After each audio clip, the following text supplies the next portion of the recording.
Given that A dot B is 0 and A cross B is equal to 0, what can we conclude about the vectors A and B? ಏನು ಕೊಟ್ಟಿದ್ದಾರೆ ಅಂತ ಹೇಳಿದ್ರೆ A dot B 0 ಕೊಟ್ಟಿದ್ದಾರೆ.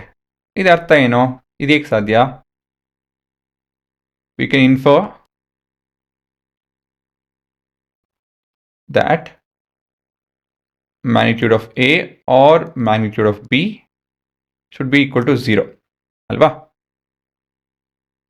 ಇವಾಗ 0 ಅಂತ ಹೇಳಿದಾಗ ಎರಡು ಪ್ರಾಡಕ್ಟಿನ ಮಧ್ಯ 0 ಬರ್ತಾ ಇದೆ ಉತ್ತರ ಅಂತ ಹೇಳಿದಾಗ ಇದರ of them had to be 0. ಇದು 0 ಇದು 0 ಇಲ್ಲ 2 0 ಆಗಬೇಕಾಗಿತ್ತು. ಇಲ್ಲ ಅಂತ ಹೇಳಿದ್ರೆ vector A and vector B have to be at an angle of 90 degree. ಅಲ್ವಾ? ಡಾಟ್ ಪ್ರಾಡಕ್ಟ್ ಯಾವಾಗ 0 ಆಗುತ್ತೆ? when the values are vectors are at an angle of 90 degree. ಅಲ್ವಾ?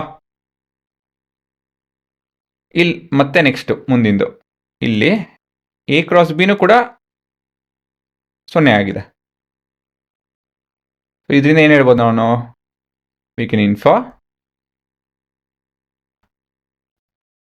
that ಇದೇನೆ ನೋಡಿ, ಕಾಪಿ ಪೇಸ್ಟ್.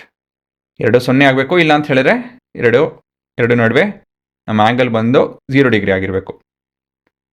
ಆದರೆ ಇವೆರಡರಲ್ಲೂ ಎರಡೂ ಸ್ಯಾಟಿಸ್ಫೈ ಆಗಿದೆ ಕಂಡೀಷನ್ ಇಲ್ಲಿ ಅಂತ ಹೇಳಿದ್ರೆ ನಾವು 0 ಡಿಗ್ರಿ 90 ಡಿಗ್ರಿ ಇವೆರಡು ಆಗಲ್ಲ. This are contradicting each other. Only possibility is that A ಇಲ್ಲಾಂದರೆ B 0 ಆಗಬೇಕು, ಇಲ್ಲಾಂದರೆ both should be equal to 0. Magnitude of A or magnitude of B or both should be equal to 0. ಸರಿನಾ? So A ಮತ್ತು B 0 ಇಲ್ಲ ಅಂತ 2 0 ಆಗ್ಬೋದು. ಇಲ್ಲ ಅಂತ ಹೇಳಿದ್ರೆ ಇದು ಒಂದು 90 ಒಂದು 0 degree at the same time ಆಗಕ್ಕೆ ಸಾಧ್ಯ ಇಲ್ಲ.